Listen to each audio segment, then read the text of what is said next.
Hello there, my old friend.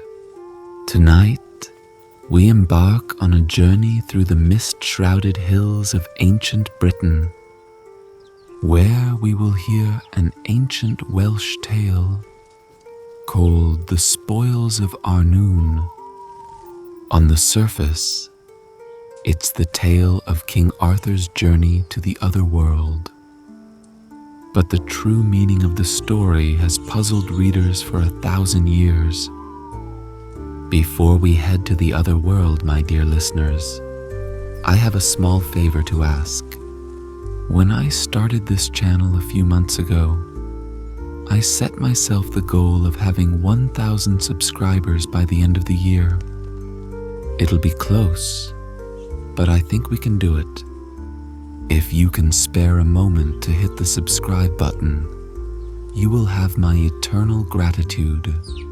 But for now, let's lay back, relax, and step into a world of myth and legend. The sun was setting over Camelot, casting long shadows across the golden walls of the castle. The once bustling kingdom had grown quieter in recent years. The clang of swords in the training grounds had given way to the sounds of wind through the leaves and the gentle rustle of banners high upon the towers. King Arthur stood on the cliffs that overlooked the sea, his gaze fixed on the horizon where the sun dipped ever lower, painting the sky in hues of orange and purple. Arthur's once broad shoulders now stooped with the weight of years. His hair, once dark as raven feathers, had long since turned silver. The mantle of kingship had not grown any lighter with time, and though his kingdom prospered, a heaviness lingered in his heart. Camelot was at peace, the wars of old long over. But this peace had come at a cost Arthur had paid with the lives of those closest to him. He closed his eyes, letting the salty breeze from the sea brush against his face. In the distance, the waves crashed softly against the rocks below. But even as the world around him was still, Arthur's mind was restless, haunted by the faces of those he had lost. Their names echoed through his mind like ghosts, fragments of memories that had become hazy with time. He could no longer recall the precise shade of Guinevere's smile, nor the sound of Gawaine's laughter after a victory. It wasn't just time that had taken these memories from him. It was something deeper. He had felt it for years, a slow unraveling of the past, as though pieces of himself had been taken without his knowing. And with that loss came a strange, growing emptiness, one that no victory or crown could fill. Arthur opened his eyes and looked out over the sea once more, his hand gripping the pommel of Excalibur, the legendary sword that had been with him through every triumph and every defeat. Even the sword, with all its ancient power, could not help him reclaim what was slipping away. The light was fading now, the sky shifting from orange to indigo, the first stars beginning to twinkle in the twilight. It was at this quiet hour that Arthur always felt most alone, when the weight of memory pressed on him most heavily. He had lived through battles, betrayals, and great love, but those memories were no longer his to hold clearly. They flickered like a distant dream, one he could no longer grasp. Standing on the edge of the world, Arthur felt a pull, a deep yearning in his chest, as if the very sea called to him. But it wasn't the sea. It was something older, something beyond the horizon, whispering to him from the edge of memory, something that promised to return what he had lost. That night, Arthur lay in his chamber, but sleep did not come easily. His thoughts drifted endlessly, caught in the undertow of memories that refused to solidify, slipping through his grasp the moment he reached for them. The room was quiet, the fire in the hearth long since reduced to glowing embers, casting faint, flickering shadows against the stone walls. He turned on his side, his eyes heavy, and finally, sleep began to take him. And then, the dream came.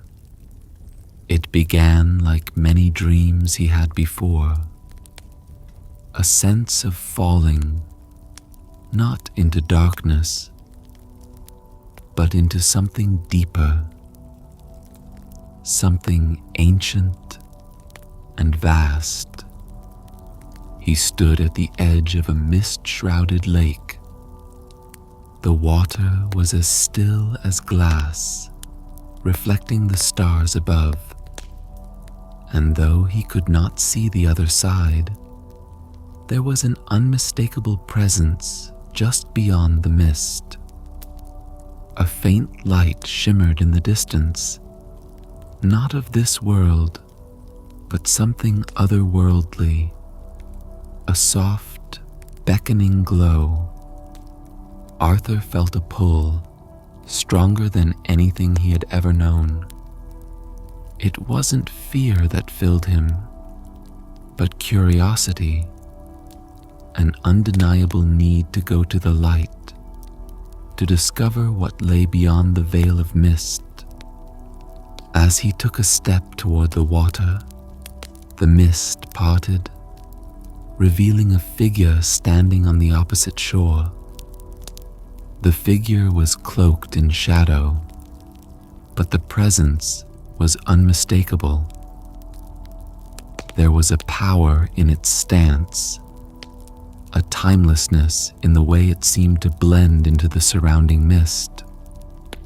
The figure raised a hand, beckoning Arthur forward, and though no words were spoken, Arthur understood. Arthur hesitated for only a moment before stepping into the water. The lake was cold, but not unwelcoming, and with each step, the mist lifted further, revealing more of the mysterious figure. Its face remained obscured, but in its outstretched hand was something familiar. Something Arthur recognized immediately. The cauldron shimmered, its surface etched with intricate symbols that glowed faintly in the moonlight. Arthur's breath caught in his chest. This was no ordinary cauldron. It was the cauldron of Annwfn, an ancient and powerful relic said to hold the essence of life itself, the ability to restore what was lost, to heal the wounds of time. Legends spoke of its power to bring the dead back to life. But there was something else, something the legends did not say. It held memories, forgotten and broken, and the power to make them whole again. Arthur stepped closer, his hand reaching out instinctively. The figure lowered the cauldron, offering it to him, and as Arthur's fingers brushed the cold surface, a voice whispered through the mist, "What is lost can be found." The voice was soft, like the wind through the trees, but it echoed through Arthur's soul. He looked up, but the figure had already begun to fade, melting back into the mist.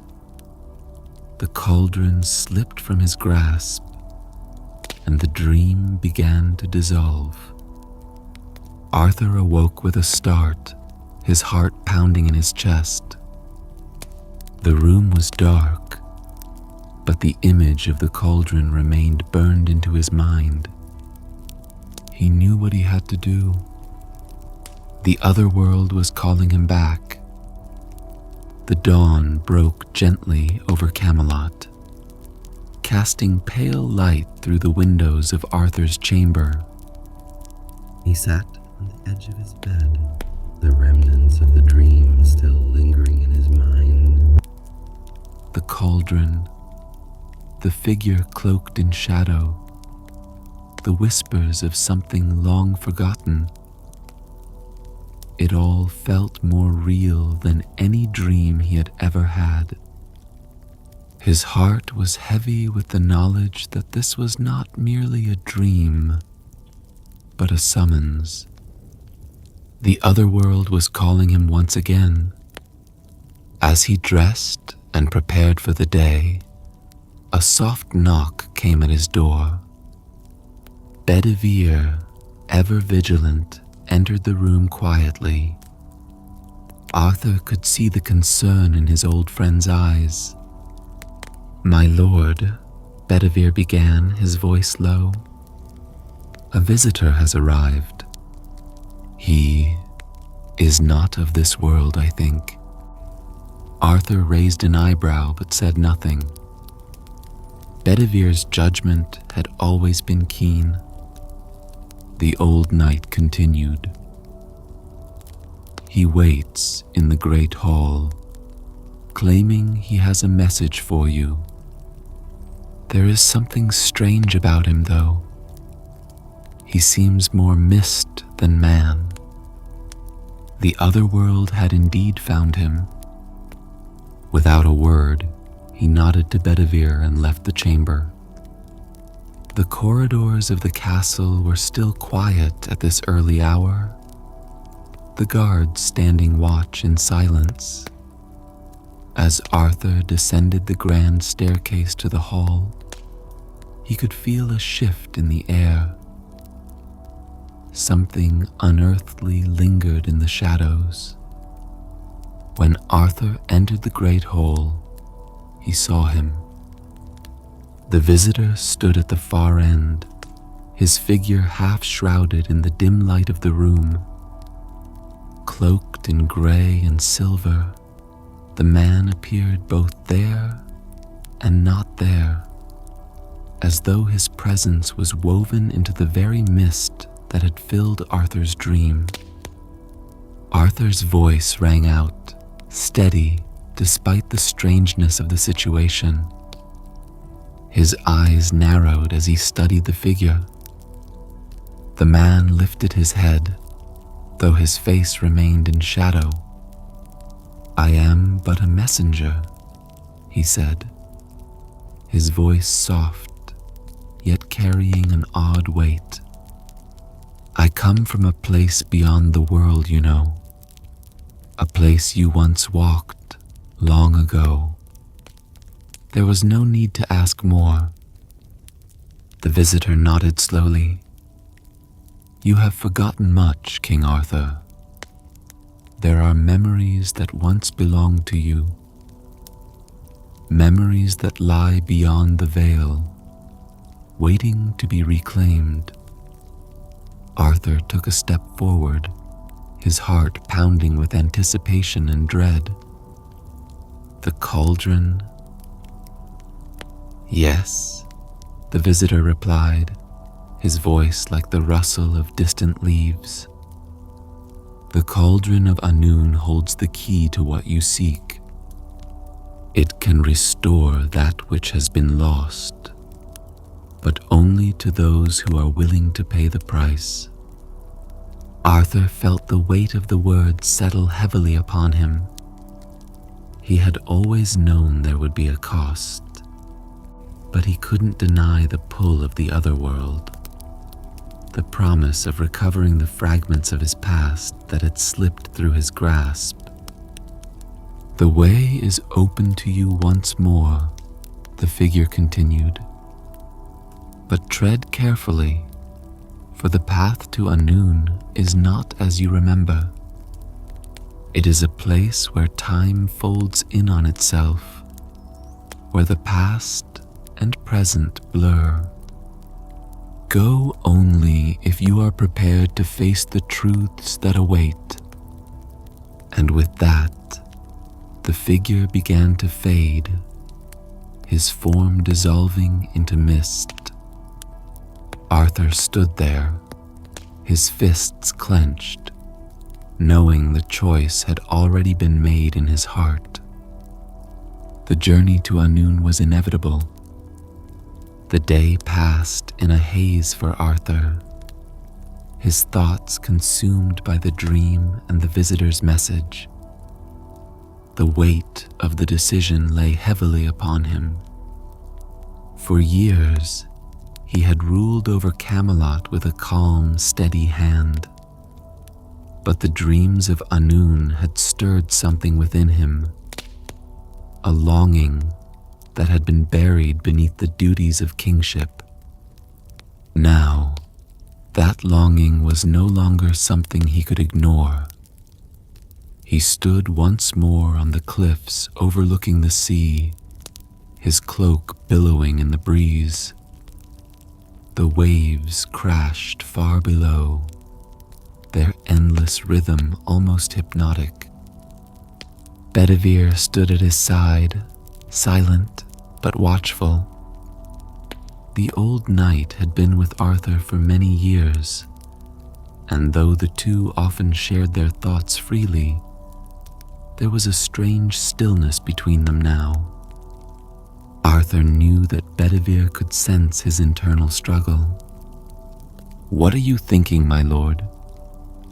Bedivere finally asked, his voice low, cutting through the sound of the wind. Arthur did not answer right away. His gaze remained fixed on the horizon, where the sky met the sea, an unbroken line that seemed to stretch into eternity. It was as though the ocean itself was calling to him, echoing the whispers he had heard in his dreams. "I must go," Arthur said at last, his voice soft but resolute. "The otherworld is calling to me. Annwn holds the answers I have sought for so long." Bedivere's brow furrowed, his expression unreadable. The otherworld is a place of great power, but also great danger. We do not know what lies beyond the mists. You have been there before, yes, but it is not the same place you once knew. I understand the risks, but the memories I have lost, they are not just fleeting thoughts. They are a part of me, Bedivere. I have lived my life carrying the weight of those losses without fully knowing them. I cannot remain here and wonder for the rest of my days. There was a pause as Bedivere considered his king's words. He had seen the weariness in Arthur's eyes for some time now, a heaviness that no victory or peace could ease. Though Camelot flourished, Arthur's heart was troubled, tied to the past in ways that Bedivere could only begin to understand. "If you go, my lord," Bedivere said finally, Then let me go with you. I swore an oath to follow you wherever you would lead, and I will not break that vow." Arthur turned to his old friend, his heart swelling with gratitude. Bedivere had always been steadfast, his loyalty unwavering through every battle and trial. "Your loyalty has never faltered, Bedivere," Arthur said quietly. "But this journey may not be like any we have faced before. It will not be the sword or the shield that protects us. It will be the strength of our hearts." Bedivere met Arthur's gaze, and there was a flicker of understanding between them. The path ahead was uncertain, but they would face it together.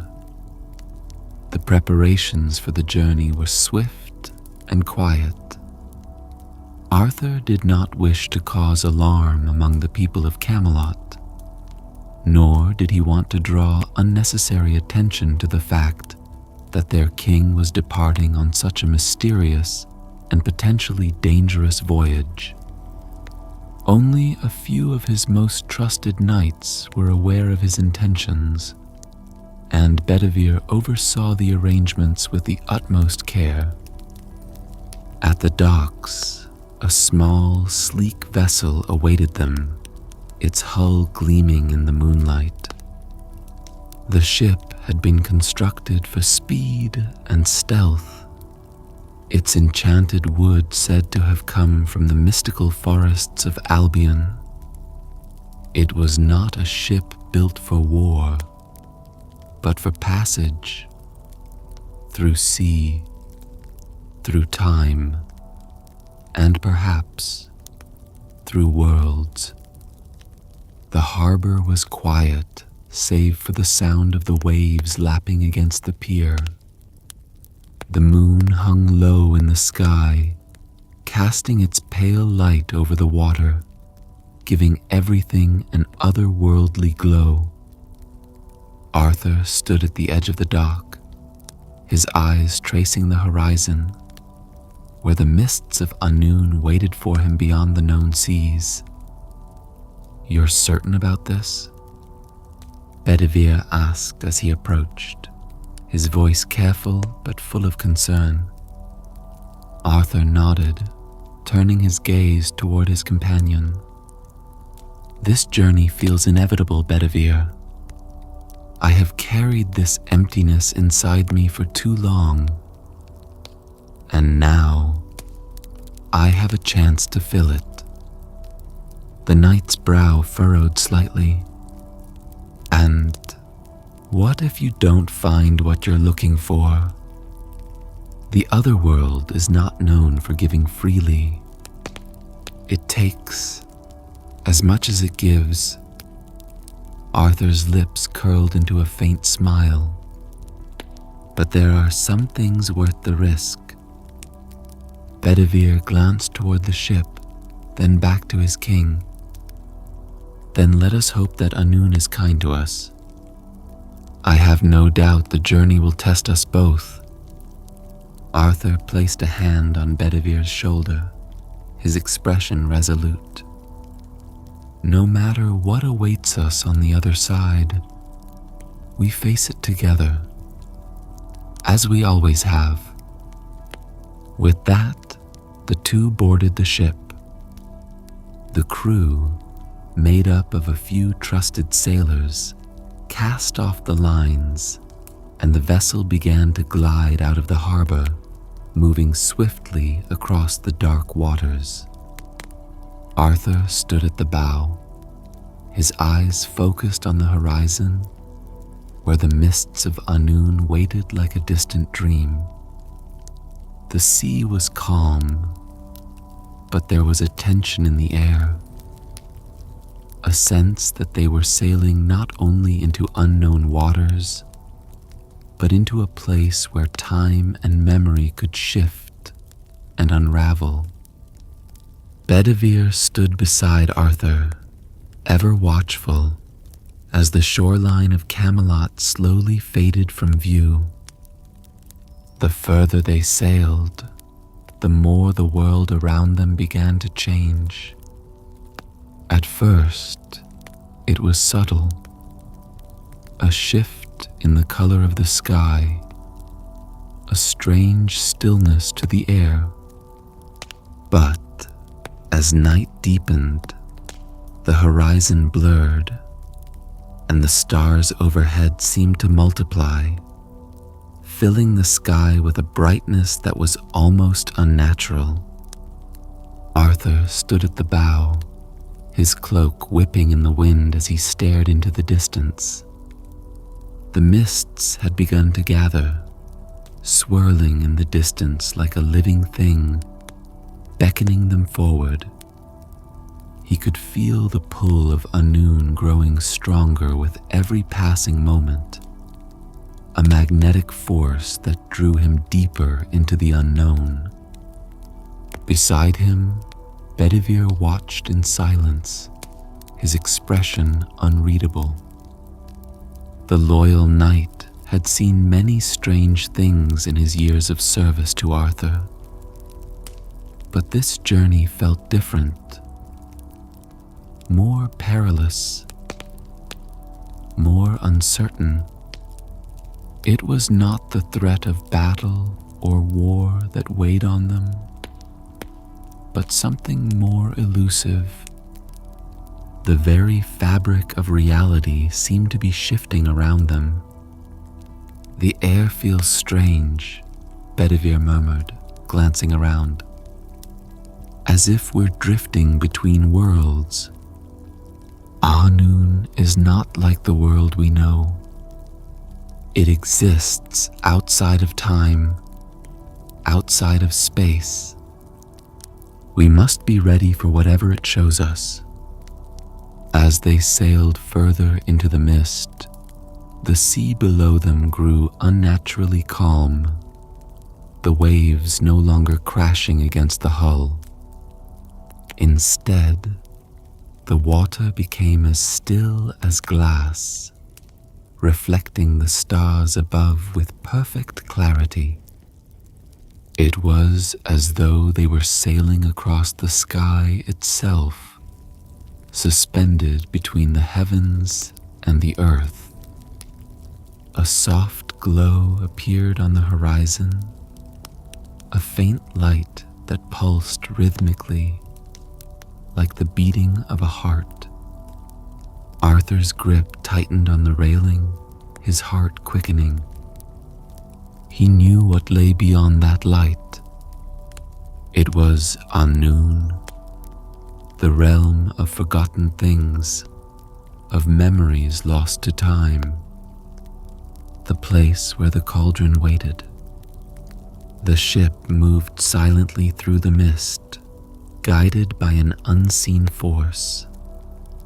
The crew spoke in hushed tones, their voices barely audible over the sound of the wind.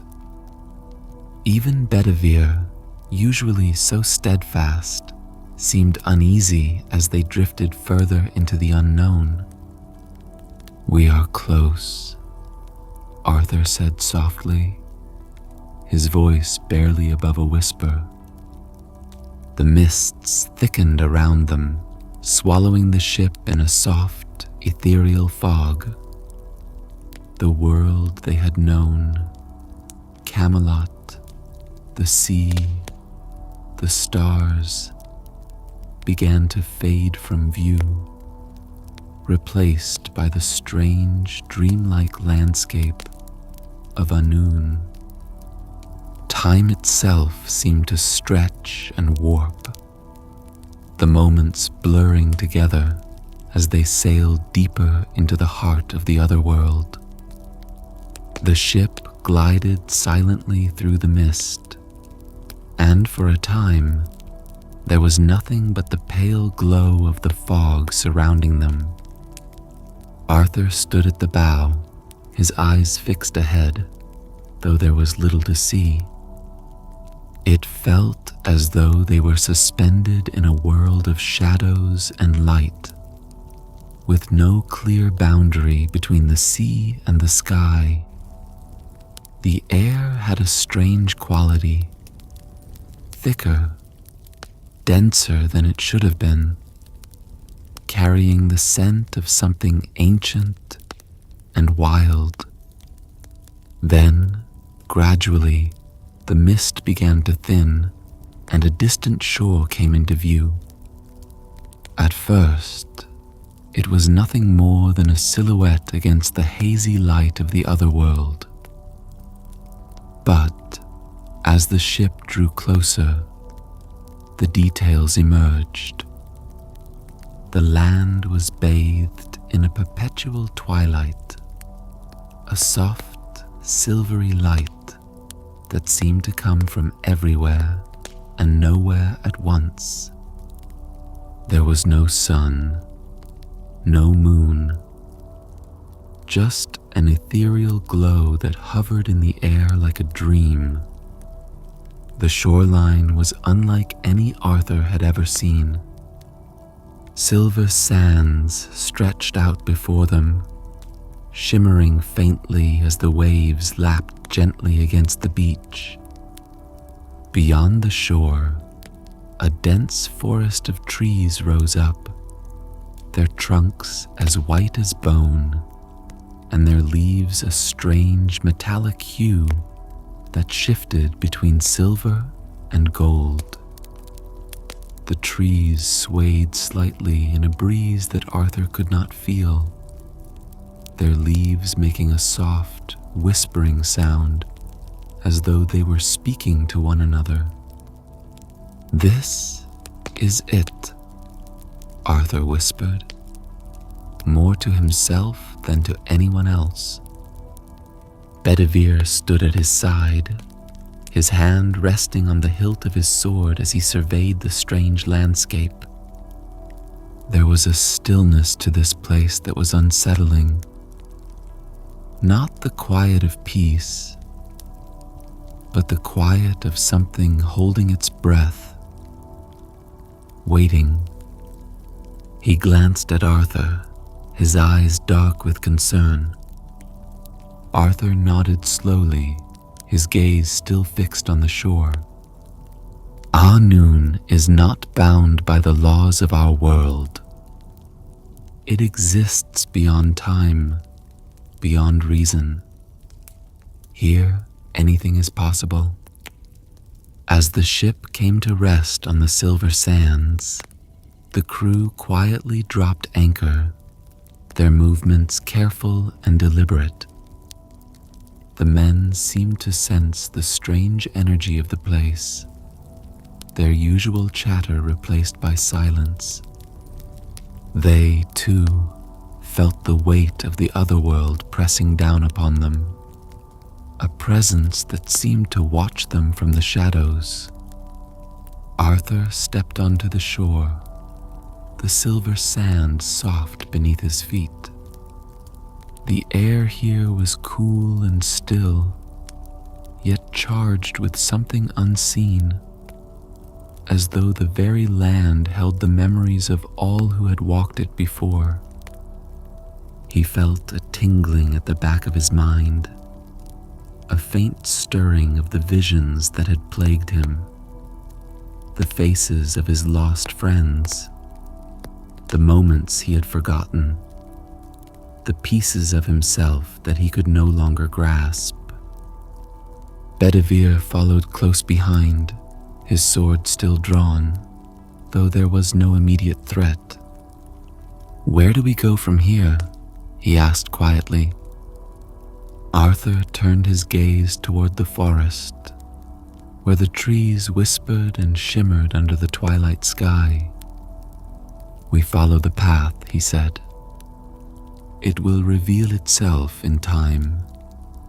And, as if in response to his words, a faint glow appeared in the distance, a soft, pulsing light that beckoned them deeper into the forest. Arthur felt the pull again, the same as in his dream. It was the cauldron. He knew it. Somewhere beyond the trees, the answers he sought were waiting. Without another word, he began walking toward the light, the whispering trees guiding his way. Arthur and Bedivere moved deeper into the forest, the soft light of twilight filtering through the silver and gold leaves, casting faint shadows that danced at the corners of their vision. The trees seemed to whisper as they passed, their voices too soft to make out, but just loud enough to feel like distant echoes of the past.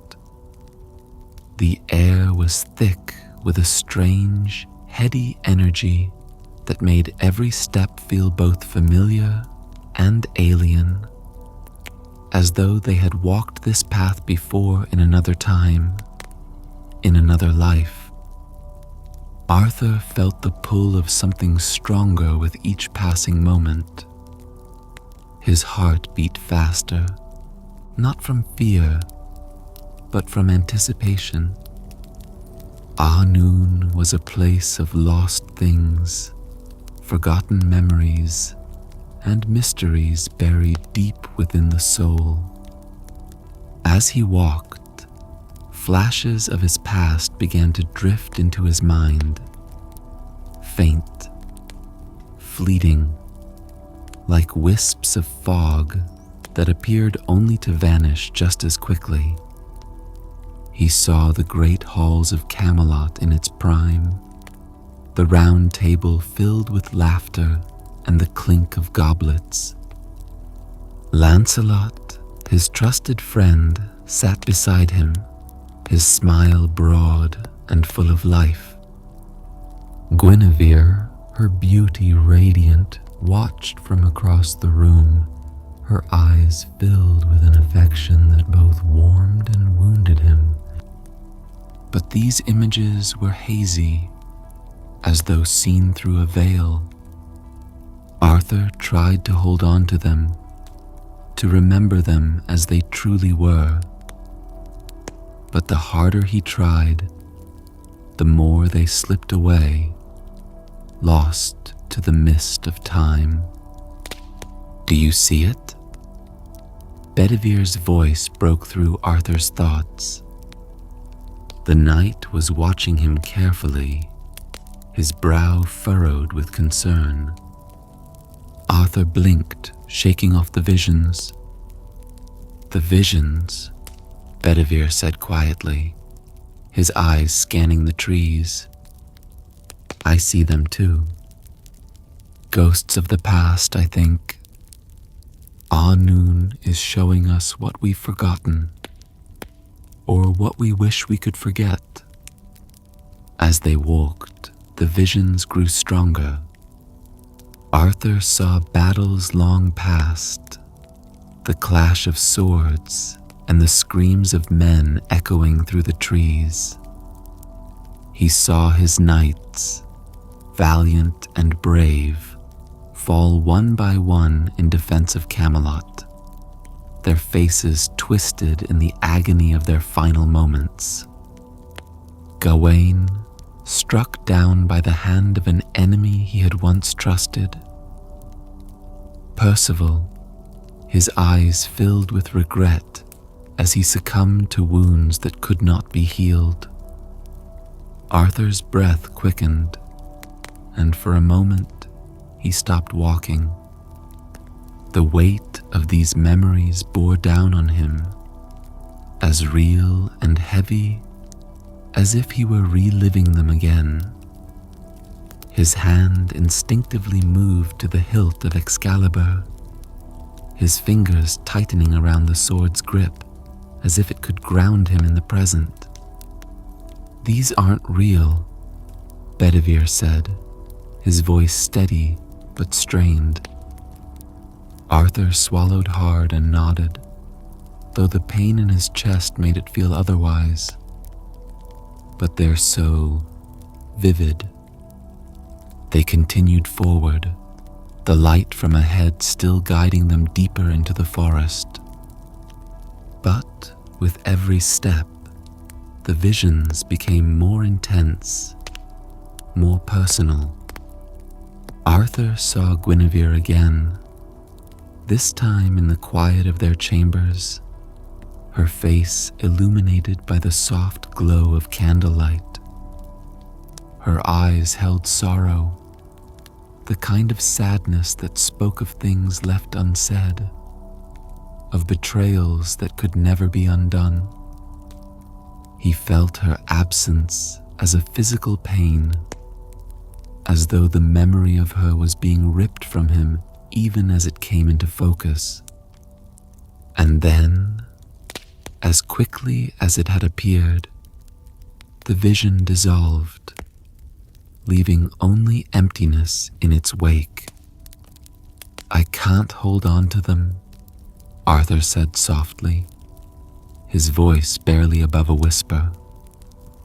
"It's as if they're slipping through my fingers." Bedivere glanced at him, his eyes filled with sympathy. "Perhaps we're not meant to hold on to them, my lord. Maybe that's the point." Arthur didn't reply, but the thought lingered in his mind. Was that the lesson Annwfn sought to teach him? That the past, no matter how cherished or painful, could not be held on to forever? That there was a price for trying to cling to memories? A price he had been paying for years without realizing it?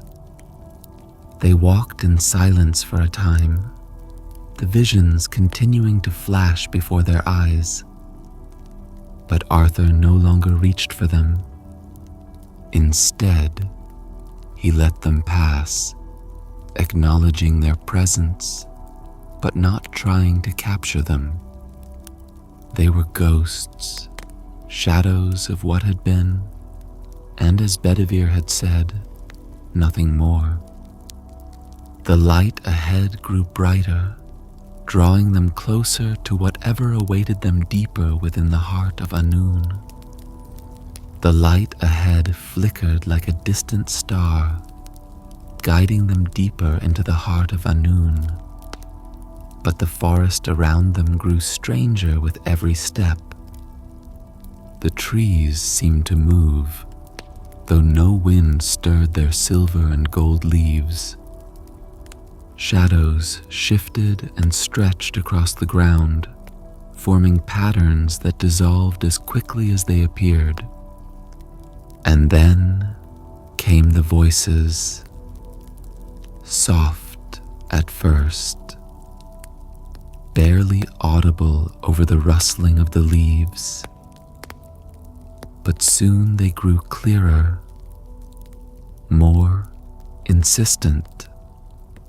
Arthur slowed his pace, his eyes narrowing as he strained to hear the words. Arthur. It was his name, spoken in a familiar tone. He knew that voice. It belonged to someone he had loved, someone he had lost. "Guinevere?" he whispered, his heart quickening. He turned his head, searching the shadows, but saw nothing. Still, the voice continued, soft and beckoning. "Arthur, come to me." Bedivere noticed the change in Arthur's demeanor and stopped beside him, his eyes scanning the trees. "What do you hear?"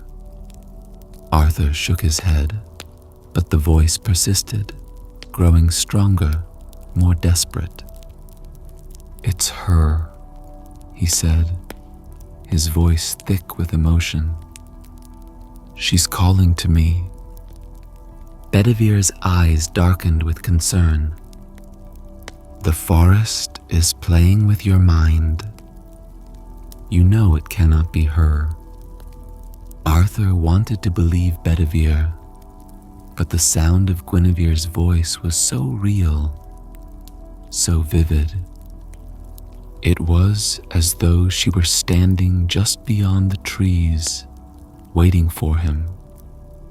His heart ached with the memory of her, the love they had shared, the betrayal that had torn them apart. He had never been able to say goodbye, not truly. Now, here in the strange land of Annwn, it seemed he might finally have that chance. "I must go to her," Arthur said, taking a step toward the sound. "No," Bedivere said firmly, stepping in front of him. "It's not her, Arthur. The forest is trying to deceive you. It wants to lead you astray." Arthur's hand tightened on Excalibur's hilt, his gaze fixed on the shifting shadows. "You don't understand," he said, his voice low and urgent. "I never told her," his voice broke. "I never told her how much she meant to me, how sorry I was for everything." The voice came again, closer this time, filled with longing and sorrow. "Arthur, please." He took another step forward, but Bedivere grabbed his arm, pulling him back. "Arthur, listen to me. This is not real. You cannot change what happened between you, no matter how much you wish it. This is a place of illusions, of false promises." Arthur shook his head, the weight of grief and regret bearing down on him. He could feel her so clearly, as though she was standing just beyond his reach. "I need to see her, Bedivere," he said, his voice cracking. "I need to tell her." But Bedivere's grip on him tightened. "Even if you could speak to her, it wouldn't change the past. If you follow that voice, you will lose yourself here, in this forest, in these illusions." Arthur's chest heaved with emotion, torn between the desperate pull of the voice and the hard truth in Bedivere's words. He knew his friend was right. Guinevere was gone, her memory nothing more than a shadow now. And yet, the temptation to follow her voice, to have one last moment with her, was almost unbearable. The trees around them seemed to whisper in agreement, the voices growing louder, more persistent. Now it wasn't just Guinevere. He could hear others too, voices from his past. Lancelot, his closest friend, who had betrayed him but whom he had loved like a brother. Gawain, noble and brave, who had fought and died in service to Camelot. Their voices mixed together, a chorus of familiar tones calling him deeper into the forest. "Arthur, come back. Arthur, we need you. Arthur, please." His hands trembled on the hilt of his sword, his heart torn between the past and the present. The weight of all that he had lost threatened to pull him under, to drown him in a sea of memory and regret. But Bedivere stood firm beside him, his voice steady and calm amidst the storm of voices. "Arthur, do not let them take you," Bedivere said softly. "We came here to find answers, not to lose ourselves in the past. If you follow those voices, we will never leave this place." Arthur closed his eyes, drawing in a deep, shuddering breath. He knew Bedivere was right. The forest was testing him, trying to draw him into its illusions, to trap him in the memories he could never change. He could not bring Guinevere back, nor could he undo the mistakes of the past. The only way forward was to let go. Slowly, he opened his eyes and stepped back, away from the trees and the tempting voices that called to him from the shadows. "They are gone," he whispered, more to himself than to Bedivere. Bedivere nodded, his grip on Arthur's arm loosening. "But you are still here, and so am I." Arthur took another deep breath, the weight of his sorrow easing, if only slightly. Together, they turned away from the voices and resumed their journey toward the light that beckoned them further into Annwfn. The forest gave way to an open expanse where the light of Annwfn softened even further, casting the land in a perpetual twilight that seemed to stretch on forever. As Arthur and Bedivere pressed on, the trees thinned, and before them a vast river unfolded, its surface still as glass. The water was unlike anything Arthur had ever seen, a deep, mirror-like black that reflected the sky and surrounding landscape with such perfect clarity that it seemed less like water and more like a window into another world. "This must be the river of regret," Bedivere said quietly, his voice tinged with awe.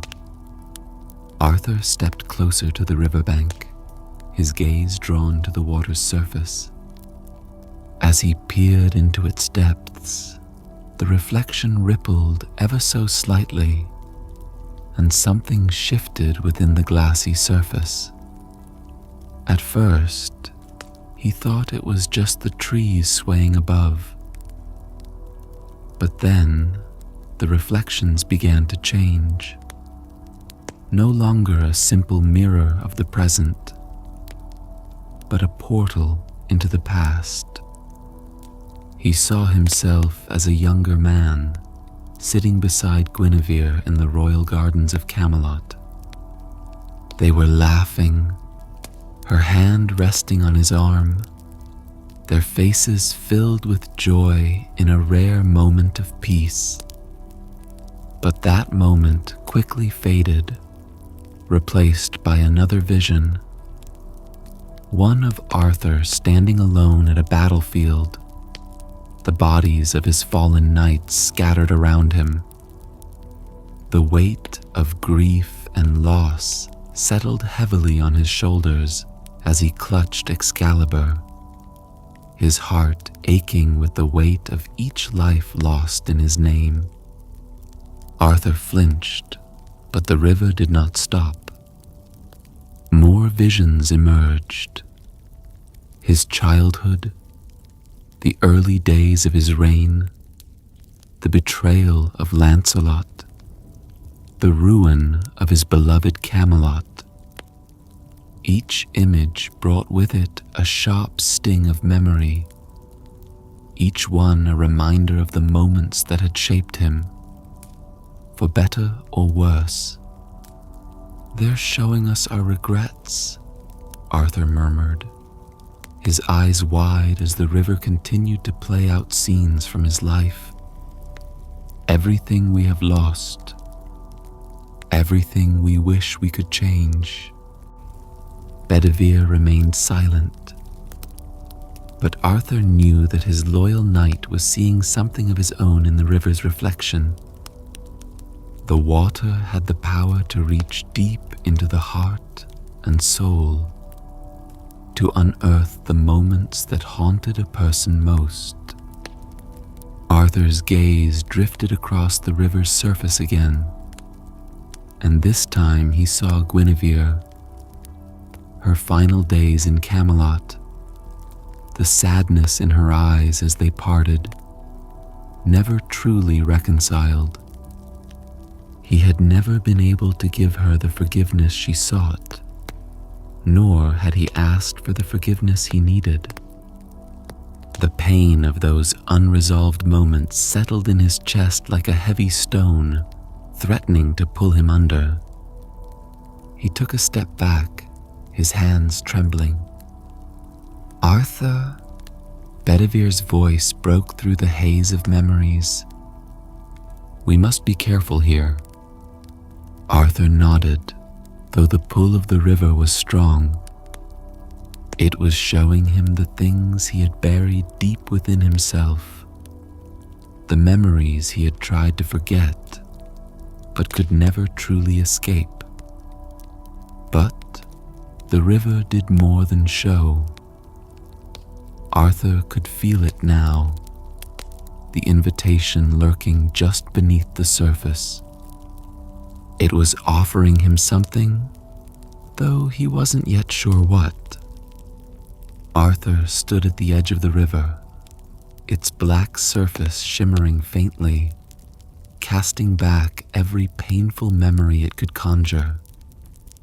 He stared at the reflections, his heart heavy with the weight of what he had seen. But now, something else began to stir in the depths of the water. The surface rippled, distorting the reflections, and then, slowly, the face of Guinevere appeared once more. Her image shimmered, not like a ghost, but as though she were truly there, within the water itself. Her eyes, full of sorrow and longing, seemed to pierce through the distance between them. Arthur's breath caught in his throat as her voice, soft and familiar, rose from the river. "Arthur." The sound of her voice made his heart ache. He could see the sadness in her eyes, the same sadness she had worn in her final days at Camelot, when their love had already frayed beyond repair.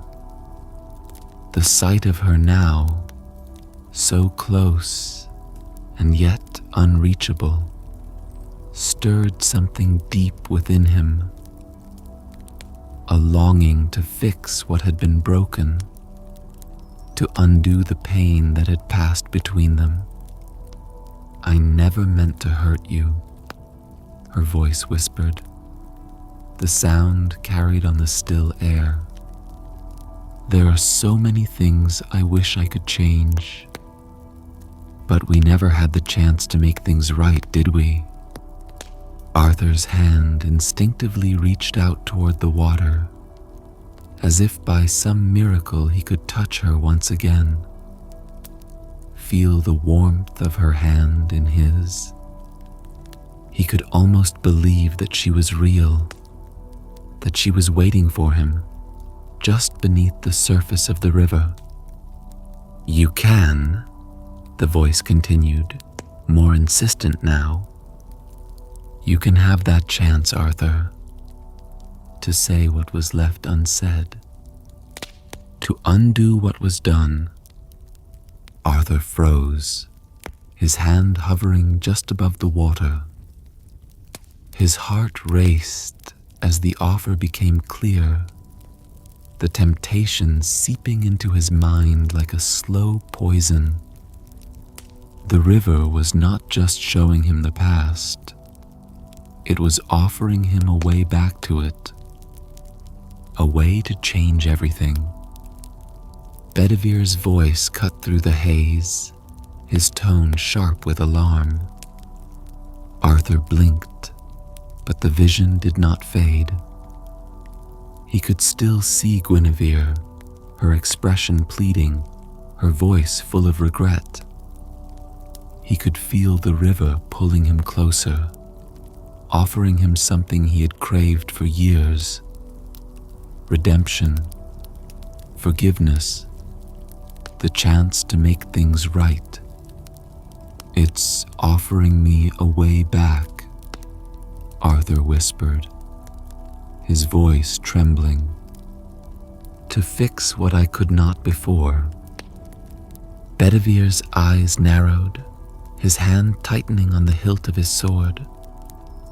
The river's offer was intoxicating, but Bedivere's words rang true.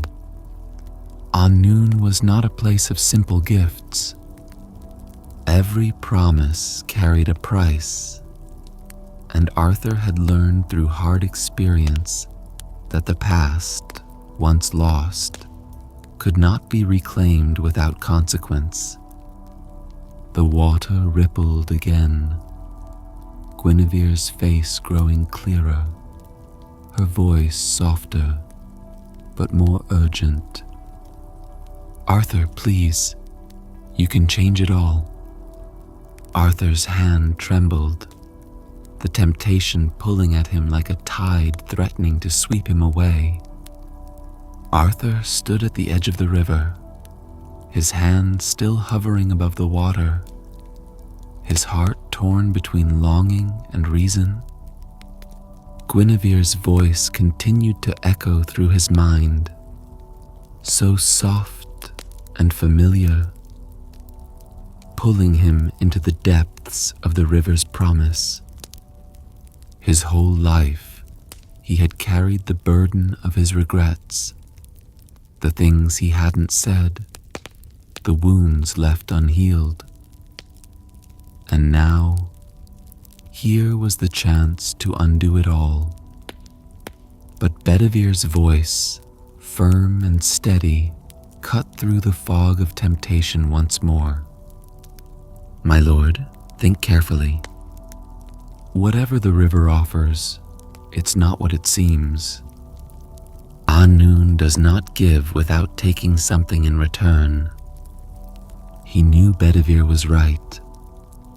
Nothing in Annwfn came freely, and while the temptation was strong, he could feel the weight of the river's true cost pressing down on him. To step into those waters, to accept its offer, would mean surrendering himself to the past. And what would become of the present? Of Camelot, of his duty, of the people who still depended on him? He clenched his jaw, his mind racing as he fought the pull of the river. The vision of Guinevere, so real and vivid, shimmered on the surface, her eyes pleading with him to come to her, to take the chance he had always wanted. But the more he stared into the water, the more something deep within him began to shift. "I cannot change the past," Arthur whispered, his voice raw with the weight of his realization. "No matter how much I wish I could. What's done is done." The river's surface rippled again, and for a moment, Guinevere's face began to fade, her image distorting as though the river itself was growing restless with his hesitation. "Arthur." Her voice was softer now, tinged with sadness. He closed his eyes, a deep sadness settling in his chest. "I never left you," he whispered, his voice thick with emotion. "But I cannot follow you." With a deep breath, Arthur stepped back from the river, his hand falling to his side. The vision of Guinevere flickered and then dissolved completely, leaving only the glassy surface of the river behind. The water returned to its quiet, reflective stillness, no longer offering the promise of what could have been. Bedivere, who had been watching the entire time, let out a breath he hadn't realized he was holding. "You did the right thing, Arthur. The past cannot be rewritten, no matter how much we wish it could." Arthur nodded, though the ache in his heart was still there, heavy and sharp. But he knew that Bedivere was right. The temptation to live in the past had almost consumed him, but he had resisted. Now, he had to move forward. "We continue," Arthur said quietly, turning his back on the river. "There is still a path ahead." Together, they resumed their journey, leaving the river and its temptations behind them. The path forward shrouded in the soft twilight of Annwfn. The path beyond the river led them deeper into the twilight of Annwfn, where the forest began to thin, and the land opened into a wide plain. Arthur and Bedivere walked in silence, both still carrying the weight of what they had seen at the River of Regret. The air around them felt charged with an unseen energy, a hum that seemed to pulse through the very ground beneath their feet. Arthur knew they were nearing their destination, the heart of Annwfn, where the cauldron of memory awaited. As they crested a small hill, a new sight rose before them, something both magnificent and eerie. In the distance stood a fortress unlike any Arthur had ever seen. Its towering walls were made of a strange, shimmering stone that seemed to shift in color under the dim light of the otherworld, moving from silver to violet to deep blue. It glowed faintly, as though lit from within by some ancient power. The structure was impossibly tall, its spires reaching up into the twilight sky, where the stars hung unusually close, twinkling like jewels scattered across velvet. "This must be Caer City," Arthur said, his voice filled with awe. The name was ancient, whispered in old legends as a place where time and space bent to the will of magic. Bedivere stood beside him, his eyes wide as he took in the sight of the fortress. "It looks like it was built by the stars themselves," he murmured. The fortress sat on an island surrounded by a still, glassy lake, its surface mirroring the sky so perfectly that it was difficult to tell where the water ended and the sky began. The lake glowed with the same faint, ethereal light as the fortress, casting the entire scene in an otherworldly glow. There was a strange beauty here, but also a deep, unsettling feeling that something far beyond their understanding dwelled within those walls.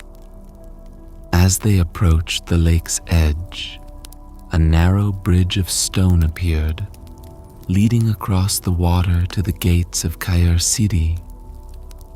The bridge was impossibly slender, as if carved from a single strand of silver, and it seemed to float above the lake without disturbing its surface.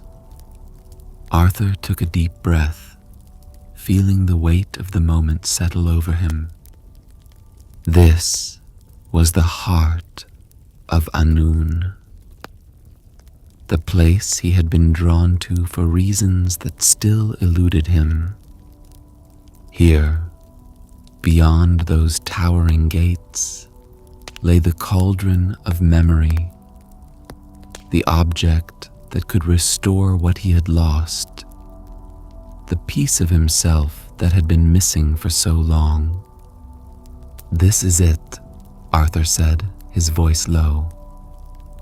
"The cauldron is inside." Bedivere nodded, his hand resting on the hilt of his sword, though he knew that no blade would protect them from the mysteries of this place. "Are you ready, my lord?" Arthur hesitated for only a moment before stepping onto the narrow bridge. "I don't know," he admitted, his voice barely above a whisper. "But I've come too far to turn back now." Together, they crossed the bridge, the air around them growing cooler with each step. The silence was absolute, broken only by the soft echo of their footsteps against the stone. As they neared the gates of the fortress, Arthur felt a strange sensation wash over him, a mix of anticipation and dread. Whatever lay beyond those gates would change him. He knew that much. But whether it would be for better or worse, he could not yet say. The gates of Caer Sidi loomed before them, tall and imposing, carved with intricate symbols and ancient runes that glowed faintly in the twilight. Without hesitation, Arthur reached out and placed his hand on the cold stone, and with a low rumble, the gates began to open. The great gates of Caer Sidi creaked open slowly, revealing a grand hall bathed in a soft, shimmering light that seemed to have no source.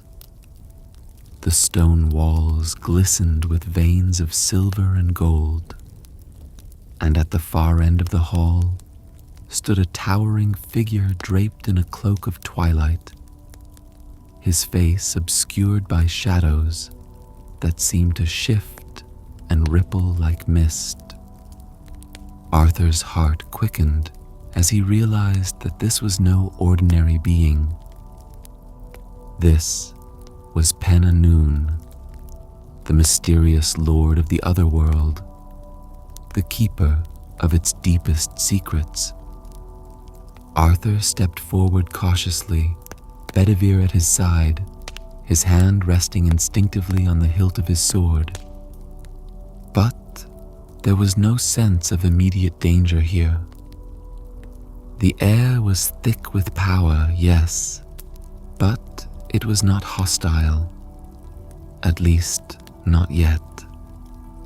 The figure of Annwfn did not move, but his presence filled the room, as if the very air pulsed with his being. When he spoke, his voice was like the wind through ancient trees, a low, resonant sound that echoed through the vast hall. "You have come far, Arthur Pendragon." Arthur stopped in his tracks, standing tall though he felt the weight of the Lord of Annwfn's gaze upon him, even though he could not see his eyes. "I have come to find what was lost," Arthur said, his voice steady though his heart raced. "To recover the memories that time has taken from me."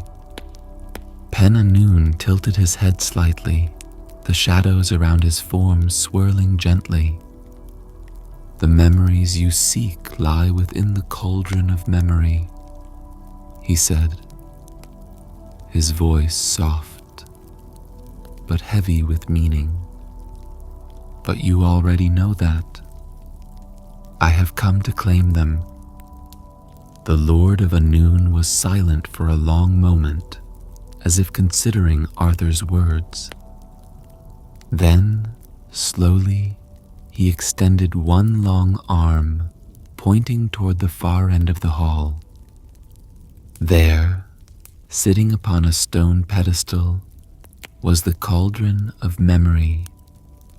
It was large, almost as tall as a man, and its surface shimmered with an otherworldly light. The intricate designs etched into the cauldron seemed to move and shift, as if alive, pulsing with the magic that flowed through it.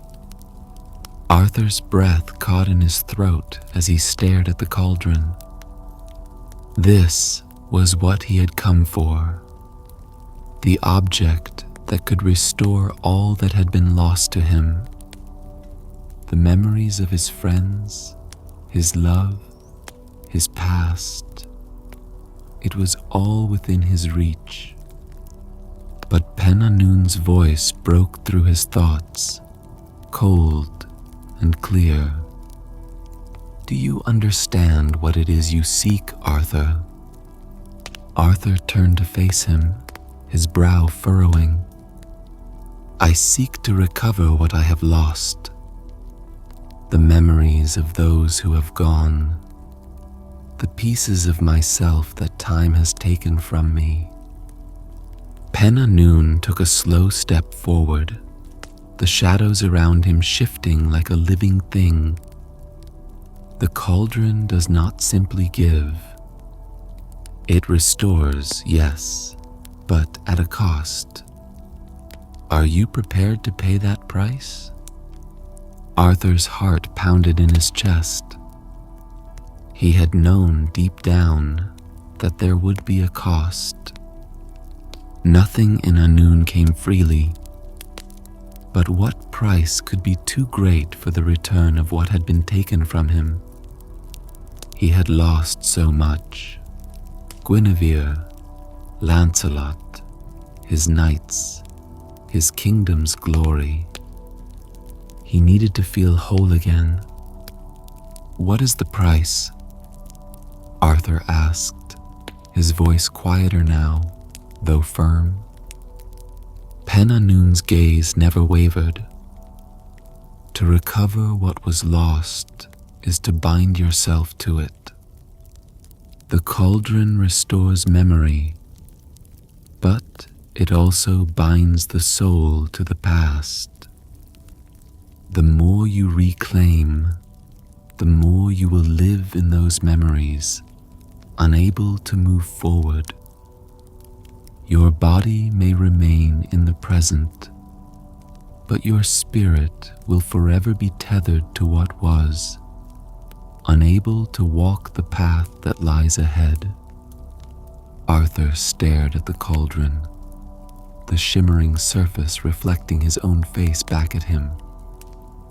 The temptation was strong. He could feel the pull of the memories within, beckoning him, promising to heal the wounds that had festered for so long. But the words of the Lord of Annwfn lingered in his mind, heavy with warning. "Is that what you want, Arthur Pendragon?" Annwfn asked softly. "To live forever in the shadows of what has been, never again to walk in the light of what could be?" Arthur swallowed hard, his gaze fixed on the cauldron. He had come so far, endured so much to reach this place. But now, standing at the threshold of what he had long sought, doubt gnawed at his heart. Could he truly pay such a price? Could he live with himself, knowing that by reclaiming his memories, he would be forfeiting his future? Bedivere stepped closer, his voice low but steady. "My lord, remember why we came here. You do not need to live in the past. You are more than your memories. Arthur closed his eyes, his thoughts swirling like the shadows that clung to the edges of the hall.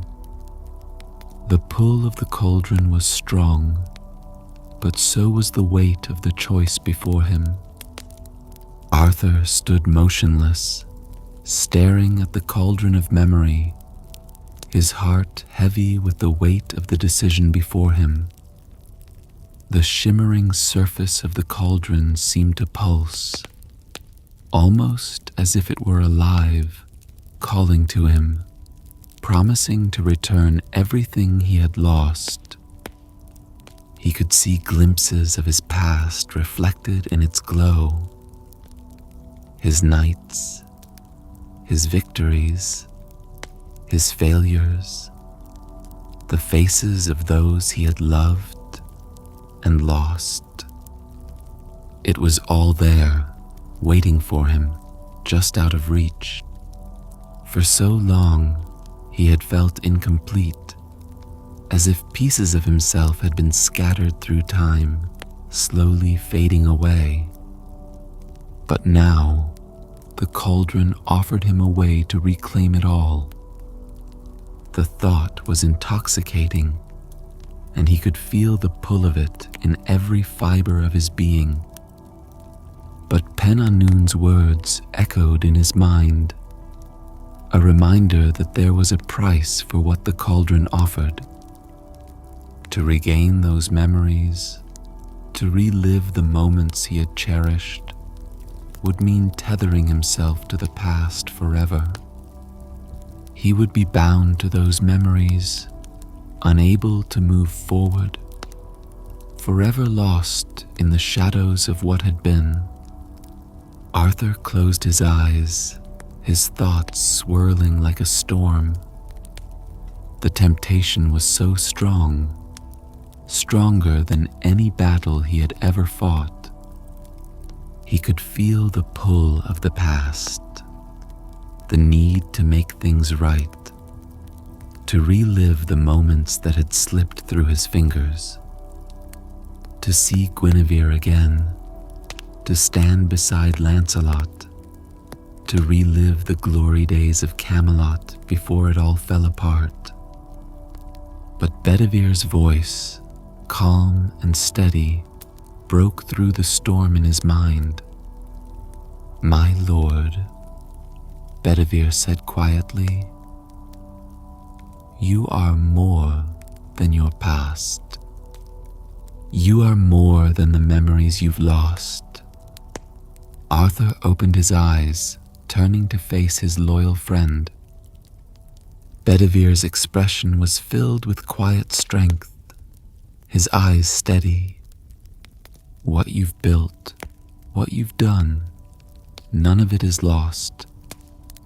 It lives on in the people who follow you, in the legacy you leave behind.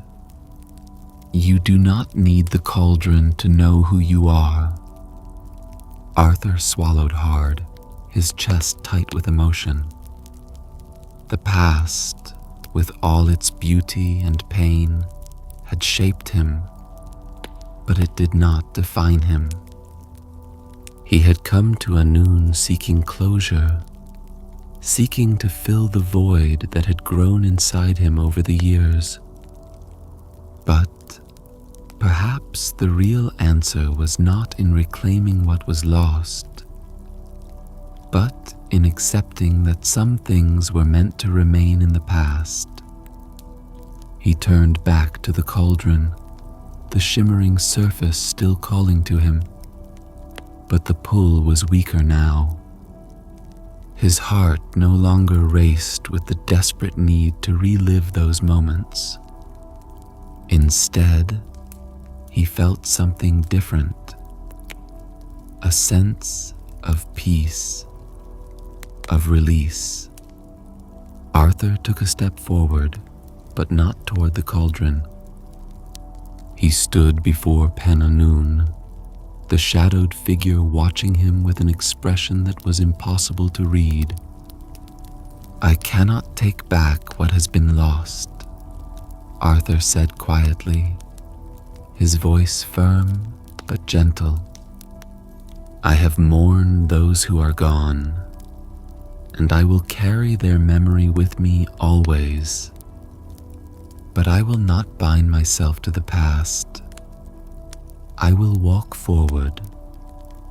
Annwfn was silent for a long moment, the shadows swirling around him as if they were alive. Then slowly he nodded.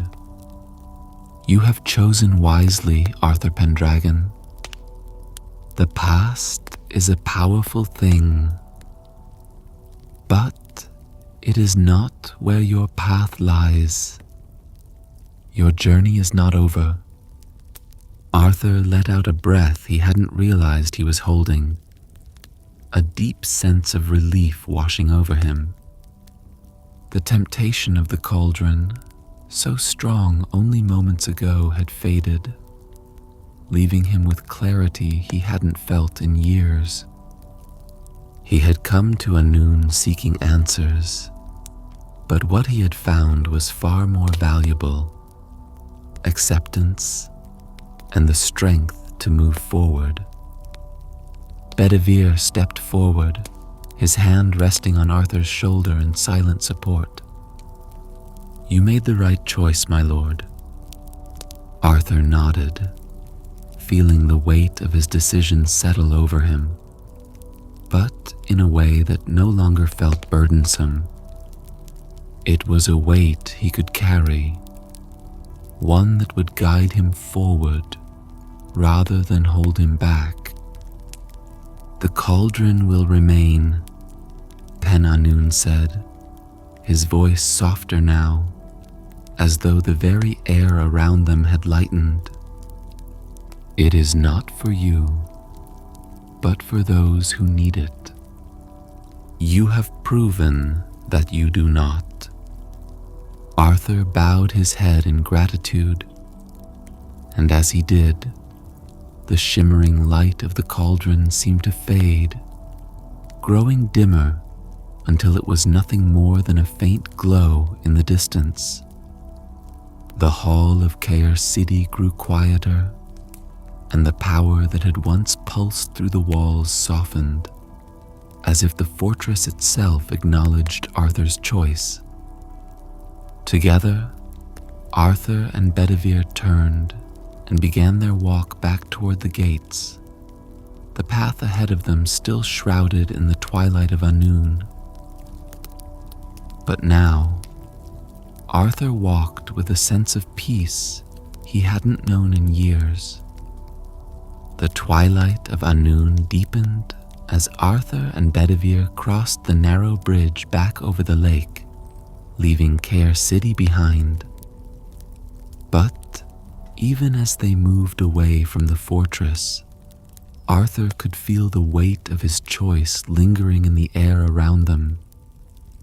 The quiet acceptance that had settled over him in the hall was now replaced by a growing sense of unease. It was as though the very land of Annwfn was reacting to his decision, the air thickening with tension. Arthur cast a glance at Bedivere, who walked beside him in silence, ever watchful. But the silence between them felt different now, heavier, as if something unseen was waiting, watching. The Lord of Annwfn said, "My journey is not over," Arthur murmured, his voice low. But what lies ahead? Bedivere's brow furrowed as he scanned the horizon. I don't know, my lord, but we must be ready for anything. As they continued forward, the path beneath their feet began to change. The smooth silver stone of the bridge faded away, replaced by a rougher, darker terrain. The trees that lined the path were twisted and gnarled, their branches like claws reaching out into the sky. The soft whisper of the leaves was gone, replaced by a deeper, more sinister sound. The faint murmur of voices carried on the wind. The air here felt charged, alive with something darker than what they had encountered before. He could feel the pull of it, the temptation that had once been contained within the cauldron now spilling into the very land around him. Then, without warning, the ground beneath them began to shift. The path narrowed, and ahead of them, a chasm yawned wide, stretching deep into the earth. Across the gap stood a single, narrow arch of stone, barely wide enough for a man to walk upon. Beyond it, the landscape was dark, shrouded in shadows. Arthur stopped at the edge of the chasm, his heart pounding in his chest. He could feel the pull of the other side, something deep within calling to him once again. But this time, it was not the voices of the past that tempted him. It was something more primal, more dangerous. "This is it," Arthur said softly, his voice barely above a whisper. Bedivere stepped forward, his hand on the hilt of his sword, though it would do little good here. "What must we do?" Arthur stared at the narrow stone bridge before them, the chasm below seeming to stretch endlessly into the void. He felt the weight of his own fear rising, the uncertainty of what awaited him on the other side. But he knew, deep down, that this was the moment that would decide everything. "We cross," Arthur said, his voice firm despite the unease in his heart. "But we must be careful. Annwfn has tested us before, and now it will test us again." Together, they took a step forward toward the narrow arch of stone, knowing that whatever lay beyond it would be their final challenge. Arthur's feet touched the narrow arch of stone, and immediately the air around him seemed to grow heavier. The voices from the shadows whispered louder now, but they were different from those he had heard before at the river. These voices were not familiar, not comforting. They were cold, laced with malice and temptation. They whispered promises, half-truths, and dark secrets, all trying to tug at the edges of his mind. "Arthur," the voices hissed, slithering around him like invisible serpents. "You could have had everything. You could still have it. Just turn back." Arthur's jaw tightened as he stepped carefully onto the narrow bridge. Beneath him, the chasm stretched into an endless abyss, its depths hidden by darkness. The stone beneath his feet was unsteady, shifting ever so slightly with each step, as if the world itself was testing his resolve. Bedivere followed close behind, his hand resting on Arthur's shoulder, a silent reassurance that they were in this together. But Arthur could feel the weight of his own doubt pressing down on him. The choice he had made at the cauldron had been final, or so he had thought. But now, Annwfn seemed determined to make him question that choice. to drag him back into the abyss of uncertainty. The whispers grew louder, more insistent. Think of what you've lost. Think of what you could regain. A life without regret. A life where everything is as it should be. Arthur's heart raced, and for a moment he faltered. The vision of Guinevere, of Lancelot, of Camelot in its prime.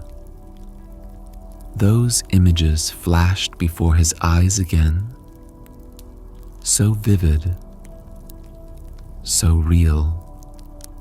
The temptation to turn back, to accept what the voices promised, clawed at him with every step. He paused, his foot hovering over the next step, his mind clouded by doubt.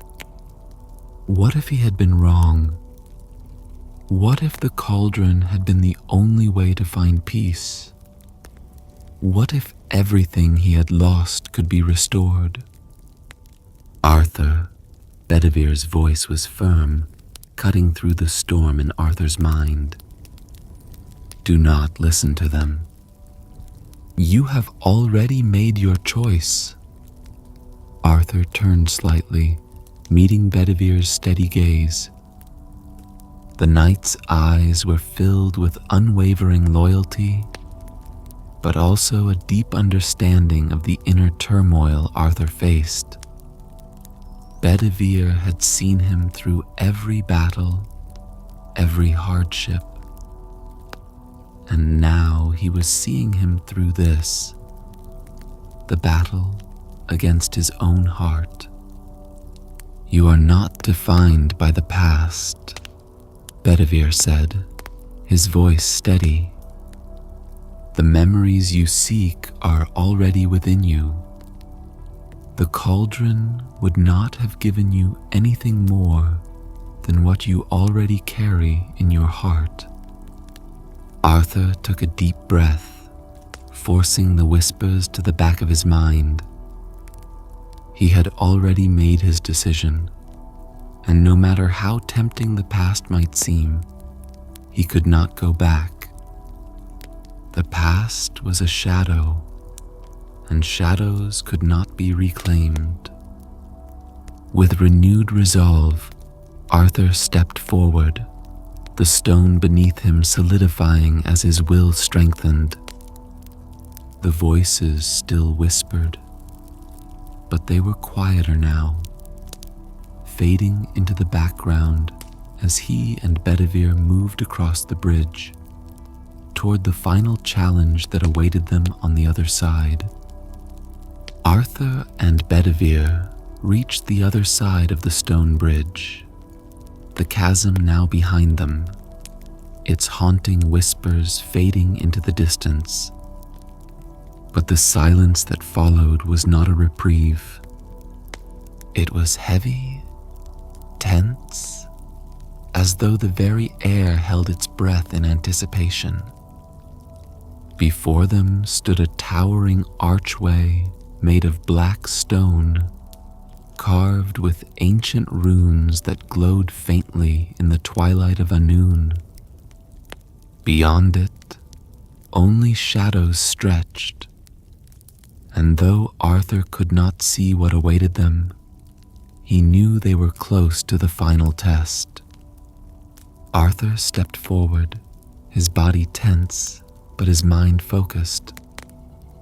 His grip on Excalibur tightened as he passed beneath the arch, and as soon as he did, the ground beneath him shifted.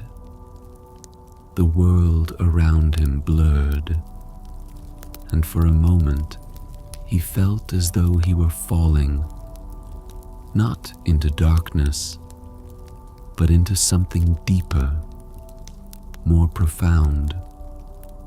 Time seemed to stretch, pulling him in all directions at once. When the world snapped back into focus, Arthur found himself standing alone. The space around him was vast, a place of shadows and echoes. In the distance, he saw faint images: Guinevere, Lancelot, his knights, Camelot, flickering like mirages, just out of reach. His heart ached with the longing to step toward them, but something held him back. Then, from the shadows, the figure of Annwfn emerged once more. The Lord of Annwfn moved slowly, his form indistinct, as though he were part of the shadows themselves. When he spoke, his voice was calm, yet it carried the weight of something ancient and powerful. "You have come far, Arthur Pendragon," Annwfn said, his tone solemn. "But this is the final choice you must make." Arthur stood tall, though he could feel the weight of the moment pressing down on him. "What must I do?" Annwfn raised a hand, and in it appeared a small, glowing object, a shard of light pulsing with energy. "This is the essence of Annwfn," he said. "It holds the power of the past, the present, and the future.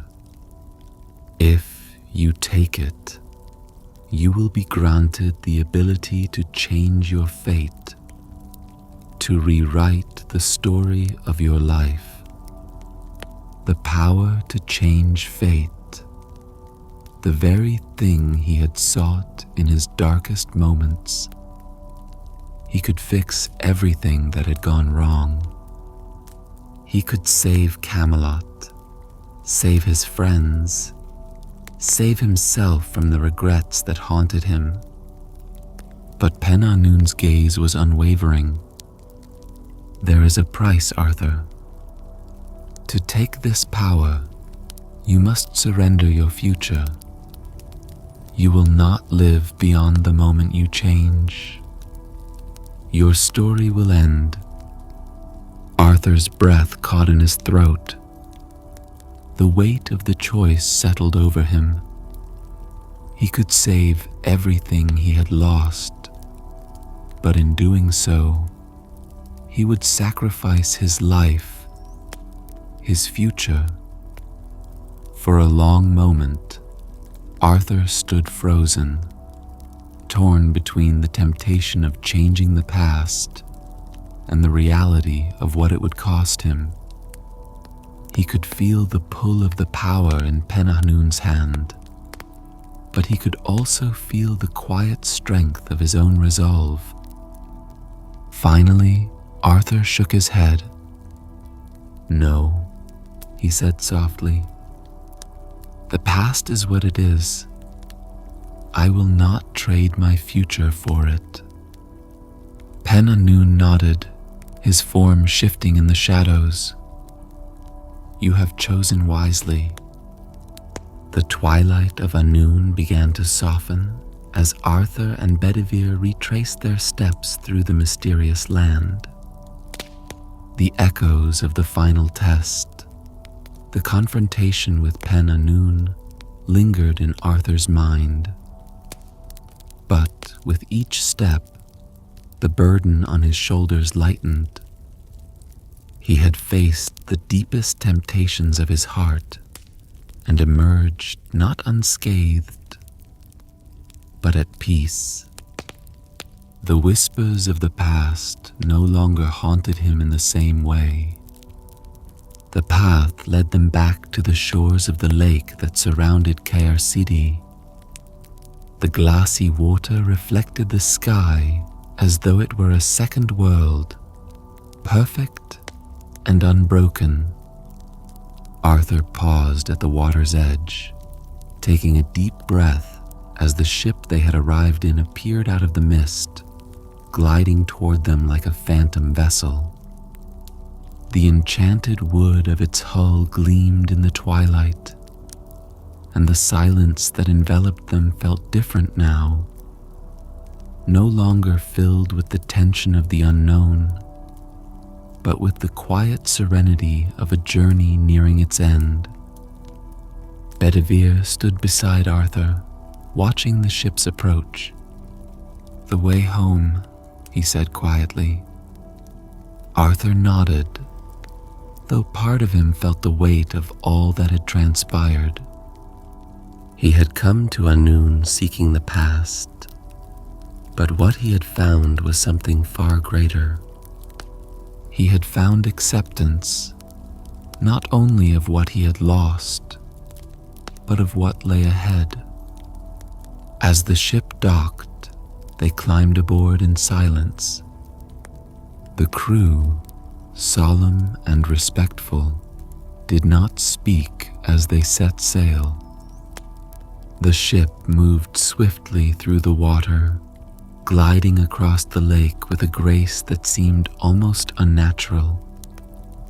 As they crossed back into the mists that separated Annwfn from the mortal world, the landscape around them began to blur. The soft glow of the otherworld faded into the distance, and soon the strange twilight gave way to the familiar darkness of night. The air grew crisper, cooler, and the scent of the sea, the real sea, filled Arthur's lungs. The stars above were bright and clear, no longer the too close stars of Annwfn, but the distant, familiar constellations he had known all his life. It felt like a homecoming, a return not just to the world of men, but to himself. Bedivere, standing at the bow of the ship, turned to Arthur. "Do you feel different, my lord?" Arthur gazed out at the horizon, watching as the coastline of Camelot came into view. "Yes," he said softly. The journey through Annwfn had changed him, but not in the way he had expected. He had not reclaimed his lost memories, but he had gained something more valuable: the strength to move forward, to live with the choices he had made, and to honor the past without being consumed by it. As the ship glided closer to shore, Arthur felt a deep sense of peace. The ship slid into the harbor under the cover of night, its movements silent and graceful. Camelot's shoreline, bathed in the soft light of the moon, was a familiar and comforting sight. The tall towers of the castle loomed in the distance, their spires reaching toward the heavens, as though nothing had changed during Arthur's absence. But something had changed. Arthur himself. As the crew secured the ship, Arthur and Bedivere stepped onto the wooden dock. The cool night air was crisp against their skin, a stark contrast to the strange, timeless atmosphere of Annwfn. Arthur inhaled deeply, the scent of the sea and the earth grounding him in the present. The weight of his journey, of all that had transpired, still lingered in his heart. But it no longer felt like a burden. Instead, it felt like a part of him, something he could carry forward. Bedivere turned to him, his eyes scanning the quiet streets of the city beyond. "It feels strange, doesn't it?" he said quietly. "To be back here, after everything?" Arthur nodded, his gaze drifting toward the castle. "It does," he admitted. "Camelot feels both the same and different, as though I'm seeing it with new eyes." They walked up the familiar paths leading to the castle gates, the torches flickering in the breeze as the guards recognized their king's return.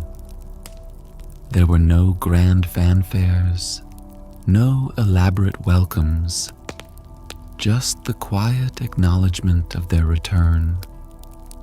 The people of Camelot had grown used to Arthur's journeys, his disappearances for matters that only a king could attend to.